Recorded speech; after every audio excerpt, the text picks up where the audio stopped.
Күргәнегез бармы? Җәй көне кайберәүләрнең ишек алдына яки дачасына килеп керсәң, шак катарлык, матур итеп сукмаклар салынган, капка, коймалар, кое, мунча, гараж, беседка, барысы пөхтә итеп эшләнгән, суклангыч гүзәл чәчәкләр белән бизәлгән. Түтәлләрдә дә күз явын алырлык матур гөл чәчәкләр үсә. Әлбәттә, мондый йорт җирне, бакча ихаталарны шушындай ямгә күмү өчен көч тырышлык, акча, вакыт аз китмәгәндер. Бөтен йөрәгеңне, күңел җылыңны, хыялларыңны, дәртеңне биреп эшләсәң генә, кешеләр сокланырлык йорт-бакчалар булдыру, аларны карау мөмкин. Нигә? Начармыни шулай итеп дөнья көтү? Әллә бу гөнаһмы? Матур йорт-бакчалар төзү, аларны бизәү, карау яхшы эш. Алла сүзе дә ялкау булмаска, эшләреңне иренеп эшләмәскә, тырыш булырга куша. Дөньяда яшәгән барча кешеләр арасында иң зирәге, иң бае булган Сөләйман патша да бик зур эшләр башкарган, матур сарайлар салдырган, гүзәл бакчаларда һәр төрле җимеш агачлары һәм куаклыклар үстергән, вак һәм ире терлек көтүләре асраган. Барлык эшләгән эшләренә аның йөрәге куана белгән. Ләкин менә нинди нәтиҗәгә килгән ул. Менә мин кулларым башкарган барлык шул эшләремә, көч куеп ирешкән хезмәтләремә борылып карадым да күрдем. Аларның бөтенесе бушка җилку, фәкать дөнья мәшәкате генә булган икән. Кояш астында алардан бер нинди дә файда юк икән. Кояш астында көч түгеп, йөрәк майын сарыф итеп ирешкән авыр хезмәтеннән кешенең үзенә нәрсә кала?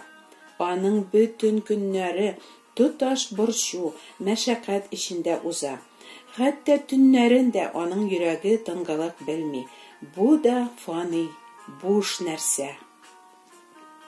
Нишләп бер нинди дә файда булмасын? Бар, мин бит балаларым, оныкларым өчен тырышам. Алар интекмәсен, рәхәттә яшәсеннәр, диярләр мөгаен бик күпләр.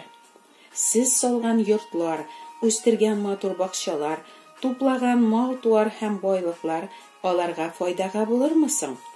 Озакламый бу мал-мөлкәтне алар бик тиз ия туздырып бетерәчәкләр. Ия сезнең кебек үк алны-ялны белми дөнья куарга мәҗбүр булачаклар. Люк Инҗилендә Гайса шәкертләренә сөйләгән шундый гыйбрәтле хикәя бар. Бер байның кырда ашлыгы бик уңган. Бай эченнән генә булай дип фикер йөрткән. Инде миңа нәрсә эшләргә? Ашлыгымны салыр урыным юк. Һәм ул мондый карарга килгән. Менә нәрсә эшлим. Амбарларымны сүтим дә, зуррак амбарлар салыйм. Һәм бөтен ашлыгымны, бөтен малымны шунда җыярмын. Шуннан соң үземә, җаным, синең күп елларга җитәрлек малың бар. Ял ит, аша, эч, тормышның рәхәтен күр, диярмен. Әмма Аллаһы аңа әйткән: "Әй син, акылсыз, шушы төндә тормышыңны синнән кире алачаклар. Үзең өчен җыйганнарың кемгә калырсың?" Үзе өчен хәзинә туплаган, әмма Аллаһы каршында бай булмаган һәркем белән менә шулай була. Әйдәгез, шушы гыйбрәтле хикәя турында бераз фикер йөртик. Кемдер бәлки күп мал туплый алган икән, әйдә, үз көче кулларының рәхәтен күрсен, үзе күрә алмый үлеп китә икән, бар җыйган мал-мөлкәтен балаларына, оныкларына калдырыр дип әйтер. Әйе, гадәттә кешеләр шулай фикер йөртәләр. Һәм әлбәттә, балаларыңа, оныкларыңа да мирас калдыру дөрес. Ләкин әлеге хикәяне сөйләр алдыннан Гайса шәкертләренең игътибарын менә нәрсәгә юнәлтә. Карагыз, һәр төрле комсызлыктан сакланыгыз. Чөнки кеше ничек кенә бай булса да, аның тормышы мал-мөлкәтенә бәйле түгел, ди. Нәрсә ул комсызлык? Комсызлык ул дөнья кирәге турында артыгын кайгырту, нәфескә бирелү. Булсын, булсын, дия, үзең һәм балаларың өчен әйбер, мал, ризык туплау. Беркемнең дә әлбәттә үзен комсыз дип ататасы килмәс. Ләкин дөнья куу ул нәкъ комсызлык була да инде. Үзем өчен кирәкми миңа, балаларым өчен тырышам, диләр күпләр. Әйе, балаларың өчен тырышу бер яктан караганда бик яхшы максат кебек. Ләкин балаларым дип яшәүчеләр гадәттә инде аларны пот иткәннәр. Балалары аларның йөрәк түрендә. Балалары аларның бөтен шатлыгы. Балаларына алар үзләрен багышлаганнар. Алла сүзе шуны әйтә. Кем синең йөрәгең түрендә беренче урынны алып тора? Кем синең өчен бөтен тормышыңның яме, мәгънәсе? Кемнән башка яшәүне күз алдына да китерә алмыйсың? Кемгә тормышыңны, уйларыңны, көчеңне, вакытыңны багышлыйсың? Шул синең потың. Ягъни син табынган ялган Аллаң. Путка табынучылар чын хакыйкый Аллага да табына алмыйлар. Нигә бу байны Аллаһы акылсыз дип атыйсың?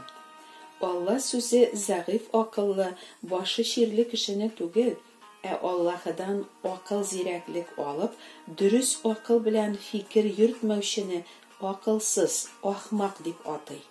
Бу байның да барча дөньяви кешеләрнеке кебек үк фикерләү рәвеше дөрес түгел. Аның акылсызлыгы фикерләү рәвеше дөрес булмауда. Чөнки аның бөтен максаты хыялы күбрәк мал-мөлкәт туплау һәм шушы җирдә озын-озак җан рәхәтендә гомер кичерү. Әйтегез, сезнең дә күңелегезнең төп теләге шул түгелме? Изге язмада дөнья куучылар өчен тагын шундый гыйбрәтле вакыйгада язылган. Ибраһимның туганы Лут яшәгән шәһәрне гөнаһлары өчен Аллаһы күктән ут һәм күкерт яудырып юкка чыгарырга карар кыла. Шәһәрдән чыгып йөгергән чакларында Лутның хатыны фәрештәләр әйткән сүзләрне тыңламыйча артына борылып карый һәм шундук туз баганасына әйләнә. Гомер буе көч түгеп, матур йорт хуҗалык булдыргач кына аның утка очуы Лут хатыны өчен әлбәттә көтелмәгән һәм коточкыч хәл булган. Хәзинәгез кайда булса, йөрәгегез дә шунда була ди бит Алла сүзе. Димәк, Лут хатынының йөрәге йорты хуҗалыгына бик береккән булган. Тәне белән шәһәрдән чыгып барса да, йөрәге үзе көткән дөньясында калган. Шулай ук бу гыйбрәтле хикәя үлем сәгатенең бик якын булуы турында безгә уйланырга, аңа әзерләнергә куша.